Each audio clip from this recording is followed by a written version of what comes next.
सुप्रभात बच्चों। संजय सर जीव विज्ञान की कक्षा में आपका पुनः स्वागत है। आज की कक्षा में हम लोग कक्षा 11 जीव विज्ञान के करिकुलम के बारे में बात करेंगे कि हमें क्या क्या पढ़ना है। तो बच्चों, कक्षा 11 जीव विज्ञान जैसा कि आप जानते हैं एनसीईआरटी बेस्ड पाठ्यक्रम है।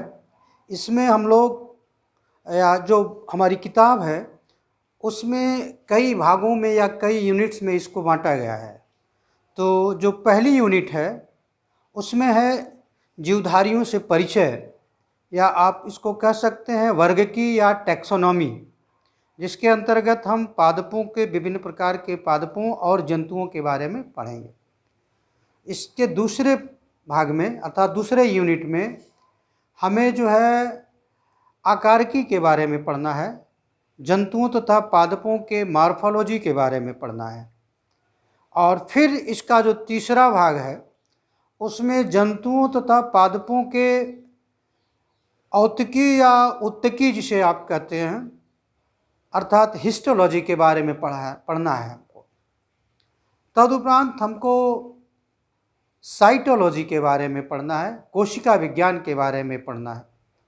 और अंत में हमें फिजियोलॉजी यानी कार्यकी के बारे में पढ़ना है, पादप कार्यकी अर्थात प्लांट फिजियोलॉजी और ह्यूमन फिजियोलॉजी अर्थात मानव शरीर क्रिया विज्ञान के अंतर्गत हमें पढ़ना है। तो ये सारे जो है यूनिट्स हैं या आपका ये सिलेबस है आपका, जिसके अंतर्गत आप लोग विभिन्न चरणों में इनको आप पढ़ेंगे। तो अगर हम शुरुआत करते हैं सबसे पहले तो टैक्सोनॉमी से शुरुआत करते हैं। जैसा कि आपके सिलेबस में दिया है, विभिन्न प्रकार के पादपों और जंतुओं का अध्ययन। तो पादपों के बारे में अगर हम शुरू करते हैं तो पादप को हम पहले वर्गीकृत करते हैं। किस आधार पर करते हैं? वर्गीकरण के कई परिपाटियाँ दी गई हैं, कई सिस्टम दिए गए हैं। समय समय पर विभिन्न वैज्ञानिकों ने अपने अपने तरह से पादपों को वर्गीकृत किया गया है और उसमें कुछ सामान्य है और कुछ सर्वमान्य है। तो जो सर्वमान्य है मतलब जो सब मानते हैं, उसमें हम बांटते हैं पादपों को अर्थात प्लांट्स को Thallophyta, bryophyta, pteridophyta, gymnosperm and angiosperm. Thallophyta ऐसे पौधे होते हैं जिनमें जड़, तना और पत्ती में कोई विभेद नहीं होता, उसमें फर्क करना मुश्किल होता है। और यही नहीं, जैसे कि जड़, तना और पत्ती के अलावा भी कुछ और संरचनाएं हैं जो थैलोफाइटा में नहीं पाई जाती। उदाहरण के लिए कि थैलोफाइटा में कोई संवहन ऊतक नहीं पाया जाता, कंडक्टिंग टिश्यूज नाम की कोई चीज़ नहीं होती, अर्थात जाइलम, फ्लोएम इत्यादि नहीं पाए जाते। थैलोफाइटा में भ्रूण का निर्माण नहीं होता, अर्थात युग्मकों के संलयन के फलस्वरूप, नर तथा मादा युग्मक के संलयन के फलस्वरूप बनने वाले युग्मनज या जाइगोट से भ्रूण का निर्माण नहीं होता या बहुकोशिकीय भ्रूण का निर्माण नहीं होता। ये इसकी विशेषताएं हैं। और क्या है थैलोफाइटा में? तो थैलोफाइटा में हमारे वैज्ञानिकों ने या हम लोगों ने दो चीज़ों को इंक्लूड किया है या दो चीज़ों को उसमें रखा है। एक है शैवाल अर्थात एल्गी और दूसरा है लाइकेन। शैवाल जैसा आप सभी जानते हैं जलीय पादप होते हैं, जल में पाए जाते हैं, नम स्थान पे पाए जाते हैं, अर्थात इनके लिए जल अर्थात नम स्थान का होना अत्यंत आवश्यक है। अधिकतर शैवाल जो है जल में ही पाए जाते हैं। जल में भी दो तरह की व्यवस्था है, कुछ खारे जल में पाए जाते हैं और कुछ जो है मृदु जल में पाए जाते हैं अर्थात फ्रेश वाटर में पाए जाते हैं। नदी, झील, पोखरे, तालाब इत्यादि में पाए जाते हैं। और बहुत सारी मात्रा में शैवाल जो है समुद्र और महासागरों में पाए जाते हैं, तो वो खारे पानी में अथवा अलवणीय जल में पाए जाते हैं। नहीं, लवणीय जल में, खारा पानी मतलब जिसमें लवण घुला हो, अर्थात लवणीय जल में पाए जाते हैं। सुधार करिए।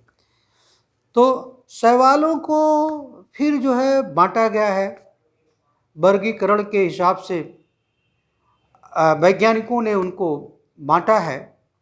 तो जो सबसे फेमस वर्गीकरण है शैवालों के बंटवारे का या वर्गीकरण का, वो फ्रिश नामक वैज्ञानिक के द्वारा दिया गया। इन्होंने शैवालों को अलग अलग लगभग 9 से 11 क्लास में या वर्गों में उन्होंने विभक्त किया है।